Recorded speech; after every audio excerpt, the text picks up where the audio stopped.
Hello, সবার কি অবস্থা? আসসালামু আলাইকুম। তৌফিকাস গার্ডেন অ্যান্ড ব্লগিং চ্যানেলে আবারও সবাইকে নতুন আরেকটা ভিডিও দেখার জন্য ওয়েলকাম করছি। আশা করছি যে যেখান থেকে আমার আজকের এই ভিডিওটা দেখছেন সবাই অনেক ভালো আছেন। আলহামদুলিল্লাহ, আমরাও ভালো আছি। আমাদের বাংলাদেশ হচ্ছে ঋতু পরিবর্তনের দেশ। 2 মাস পর পরই ঋতুর পরিবর্তন হয়ে থাকে, সেই সাথে বিভিন্ন ফল ফসলাদি এগুলোরও কিন্তু পরিবর্তন দেখা যায়। এখন যে ঋতুতে আছি আমরা, এখন তো অনেক দারুণ একটা সময়। এই সময়টাতে অনেক মজার মজার মৌসুমি ফল পেয়ে থাকি। আর এই মৌসুমি ফলের মধ্যে সবচেয়ে যে আমার পছন্দের ফল সেটা হচ্ছে আম, তারপরে হচ্ছে লিচু। তো এখন যে সময়টা যাচ্ছে প্রচুর পরিমাণে ফল ফলাদি পাচ্ছি, দেশীয় ফল। আর এই সময়টাতে বাজারে প্রচুর দেশি ফল থাকে যেগুলো খেতে বেশ ভালো লাগে। সব সময় তো এগুলো থাকে না, কেবল সিজনেই পাওয়া যায়।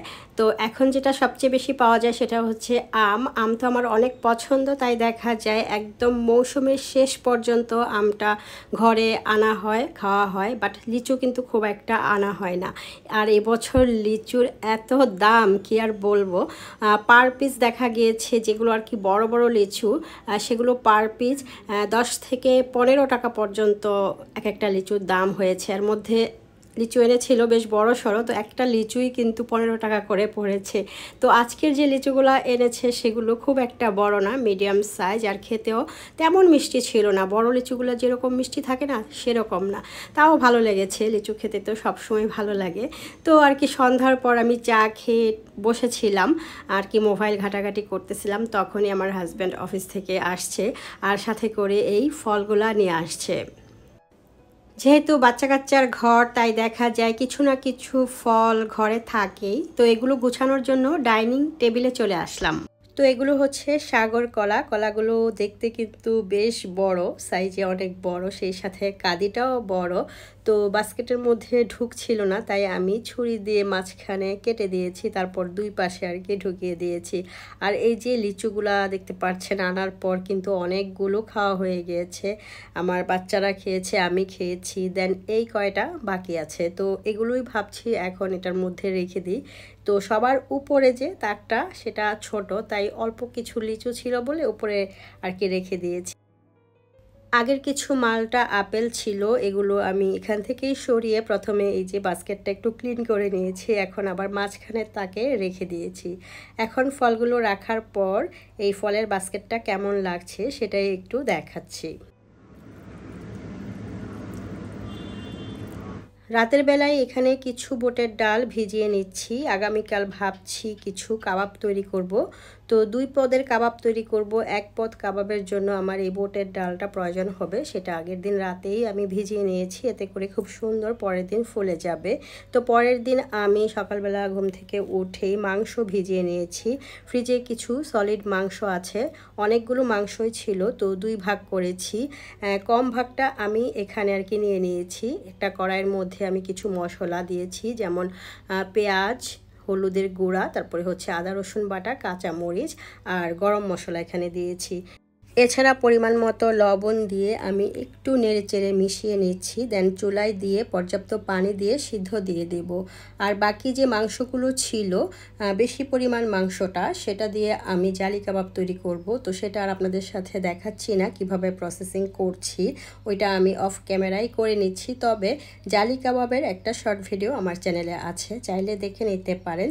তো এই তো কড়াইয়ে যে মাংসগুলো ছিল আমি সুন্দর করে নেড়েচেড়ে মিশিয়ে চুলায় দিয়ে দিয়েছি। এখন দেখতেই পাচ্ছেন বেশ কিছু পরিমাণ পানি দিয়েছি।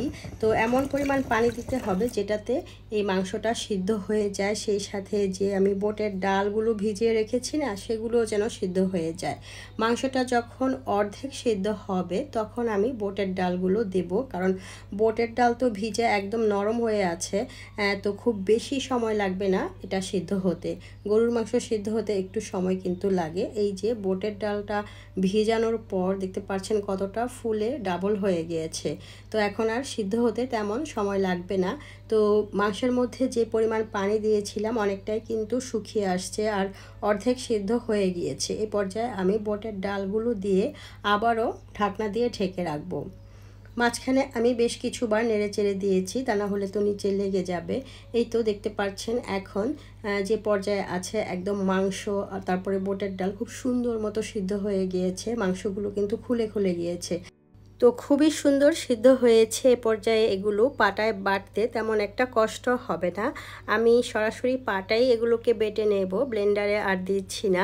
এর আগে বেশ কয়েকবার ব্লেন্ডারে আমি দিয়েছিলাম, বাট ব্লেন্ডার ঘুরতে চায় না, যেহেতু এগুলো অনেকটাই শুকনো, বাট এগুলোতে কোনো পানি দেওয়া যাবে না, সেজন্য আর ব্লেন্ডারে দেইনি। আমি কষ্ট করে পাটাই বেটে নিয়েছি। আর টিকিয়া কাবাব পাটায় বেটে করলেই কিন্তু আমার কাছে মনে হয় বেশি ভালো হয়। তো যাই হোক, এগুলোর সাথে যে গরম মশলা, তেজপাতা এগুলো দিয়েছিলাম না, আমি কিন্তু তুলে ফেলে দেই নাই। মাংস বাটার সাথে সাথে গরম মশলাগুলো কিন্তু বেটে নিচ্ছি, এতে করে এই কাবাবের মধ্যে খুব সুন্দর একটা স্মেল বের হবে। আমি এখানে কিছু কাবাব চিনিও দিয়েছিলাম। তো সব কিছু মিলে খুবই সুন্দরভাবে এই যে আমি যে কাবাবের টেক্সচারটা করেছি খুব সুন্দর হয়েছে, দেখতে পাচ্ছেন একদম সুন্দর বাটাও হয়ে গিয়েছে। এভাবে করে আমি সবগুলো মাংস এবং বুটের ডাল একসাথে বেটে নেব। মাংস যদি খুব সুন্দর সিদ্ধ হয় তাহলে কিন্তু পাটায় বাটা তেমন একটা কষ্ট হয় না, আর যদি সিদ্ধ কম হয় তাহলে কিন্তু একদম কষ্টের সীমা থাকে না এই গরুর মাংস পাটায় বাটতে গেলে। এই তো আমার এই পরিমাণ হয়েছে। এখন আমি এই টিকিয়া কাবাব তৈরি করার জন্য এখন যা যা প্রয়োজন হবে সেগুলো আর কি আমি দিয়ে দিচ্ছি। তো শুরুতে আমি বেশ কিছু পেঁয়াজ কুচি দিয়েছি আর কাঁচামরিচ কুচি দিয়েছি। মাংস সিদ্ধ করার সময় আমি কিন্তু মরিচের গুঁড়া দিই নাই, তখন কেবল 2-3টা কাঁচামরিচ দিয়েছিলাম। আর এখন আমি আবারও কাঁচামরিচ কুচি দিয়ে দিচ্ছি, সেই সাথে দিয়েছি হচ্ছে ধনিয়া পাতা কুচি, পুদিনা পাতা কুচি, তারপরে হচ্ছে আমার নিজেরই করা একটা স্পেশাল গরম মশলার গুঁড়া আছে সেটা দিয়েছি, ভাজা জিরার গুঁড়া দিয়েছি, আর হচ্ছে কিছু টমেটোর সস দিয়েছি।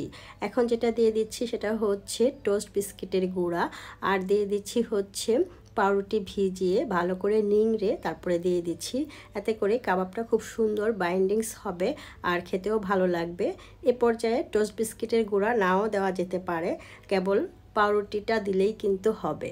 তো আমি আমার সাইজ মতো এই টিকিয়া কাবাবগুলো বানিয়ে নিচ্ছি। তবে আমি তো বলেছিলাম না শুরুতে 2 ধরনের কাবাব তৈরি করব, তো 2টা আমি পাত্রের মধ্যে নিয়েছি একসাথেই। তো সবগুলো তো আমার পক্ষে বানানো সম্ভব হবে না।